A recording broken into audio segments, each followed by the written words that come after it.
वंदे मातरम साथियों, मैं गिरीश शर्मा उज्जैन मध्य प्रदेश से एमएड के विद्यार्थियों के लिए लघु शोध प्रस्ताव का प्रारूप इस वीडियो के माध्यम से आप तक पहुंचाने का प्रयास किया है। तो आइए देखते हैं लघु शोध प्रस्ताव रिसर्च प्रपोजल का प्रारूप। शोध प्रस्ताव के लिए सर्वप्रथम मुख्य पृष्ठ तैयार किया जाता है। इस पृष्ठ के शीर्ष पर शोध के विषय का नाम, उसके पश्चात विश्वविद्यालय का नाम व सत्र लिखा जाता है। इसी पृष्ठ के अंतिम भाग पर निर्देशक, गाइड का नाम व शोधकर्ता का नाम व महाविद्यालय का नाम लिखा जाता है, जैसा कि दिए गए चित्र में बताया गया है। मुख्य पृष्ठ के पश्चात निर्देशक द्वारा प्रदान किया गया प्रमाण पत्र लगाया जाता है। इसके द्वारा यह सुनिश्चित किया जाता है कि जो शोध प्रस्ताव विद्यार्थी ने प्रस्तुत किया है वह विद्यार्थी के द्वारा स्वयं तैयार किया गया है। प्रमाण पत्र को इस प्रकार से तैयार कर सकते हैं।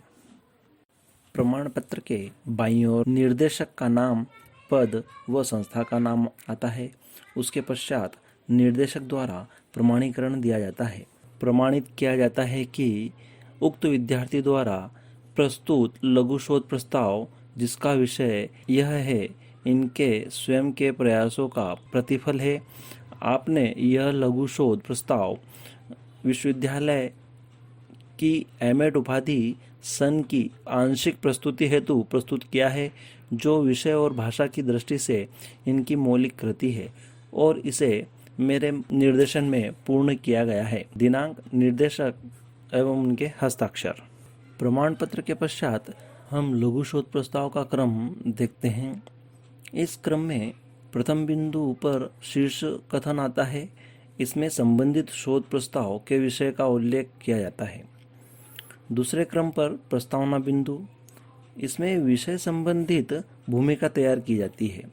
इसमें शोध प्रस्ताव के विषय को स्पष्ट किया जाता है। अगला क्रम है औचित्य।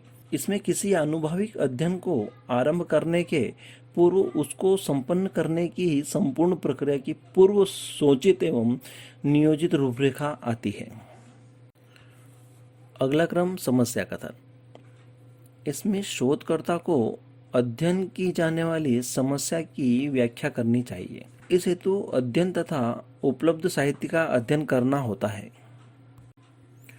अगले क्रम में पारिभाषिक शब्द को लिखना होता है, जो सामान्य व्यवहार की भाषा के न होकर किसी विशिष्ट शब्द के होते हैं और जिनकी शब्द सीमा सुनिश्चित होती है। ऐसे शब्दों का विवरण इस बिंदु में किया जाता है, जैसे मिडिल स्कूल। यह वह विद्यालय होता है जहां 6ठी से 8वीं तक की शिक्षा दी जाती है। अगले क्रम में उद्देश्य आता है। इस बिंदु में शोध प्रस्ताव के विषय या उद्देश्य को स्पष्ट करना होता है। अगला क्रम है परिकल्पना। इसके अंतर्गत शोध विषय से संबंधित किसी घटना या समस्या की व्याख्या करने वाला कोई सुझाव होता है, उसे इस बिंदु में लिखा जाता है। अब अगला बिंदु है सीमांकन। इसमें शोध प्रस्ताव में लिए गए विषय के कार्य को एक निश्चित सीमा में किया जाता है, उसका विवरण इस बिंदु में किया जाता है। अगले क्रम में आता है संबंधित साहित्य का अध्ययन।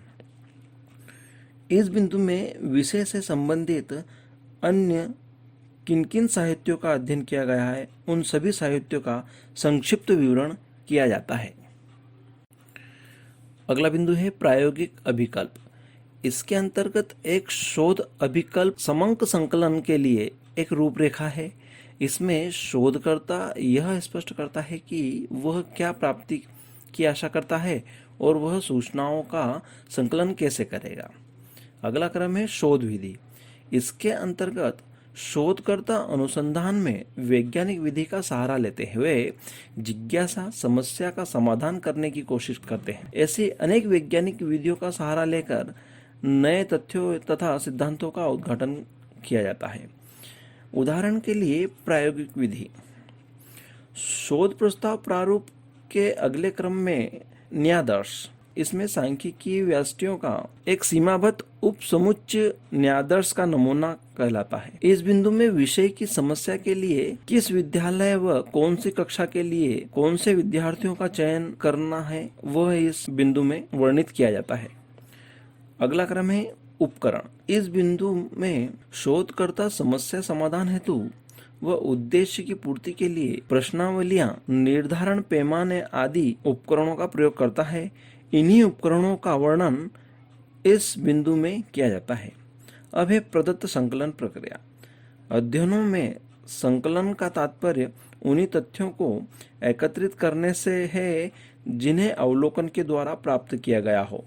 वे सभी आंकड़े व सूचनाएं इस बिंदु में लिखी जाती है। अगला है प्रदत्त विश्लेषण। इसमें एकत्रित सूचनाएं व आंकड़ों की क्रियाविधि का वर्णन किया जाता है। अब है शैक्षिक उपयोगिता।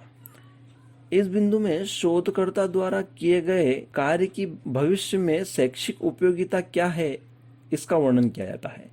जैसे छात्र अपनी शिक्षा की समझ का गुणात्मक तथा मात्रात्मक मूल्यांकन कंप्यूटर आधारित अंदाज में करते हैं। अगले क्रम में है अध्याय विभाजन। इस बिंदु में शोधकर्ता द्वारा तैयार शोध प्रस्ताव कार्य को निम्न बिंदु में विभाजित कर क्रम प्रदान किया जाता है। नंबर 1 प्रस्तावना, नंबर 2 संबंधित साहित्य का अध्ययन, नंबर 3 प्रविधि, नंबर 4 परिणाम व विश्लेषण, नंबर 5 सारांश। और अब शोध प्रस्ताव का अंतिम बिंदु है संदर्भ ग्रंथ सूची। इस बिंदु में शोधकर्ता अपने विषय से संबंधित ऐसे ग्रंथों का अध्ययन करता है जिससे उसे अपने विषय से संबंधित बातें व जिज्ञासा पूर्ति के उद्देश्य से देखे जाने वाले ग्रंथों की सूची का वर्णन यहाँ किया जाता है। जैसे शब्दकोश, साहित्यकोश और अन्य शोधकर्ताओं के द्वारा प्रस्तुत किए गए शोध प्रस्ताव आदि इस बिंदु में समाहित किए जाते हैं। धन्यवाद।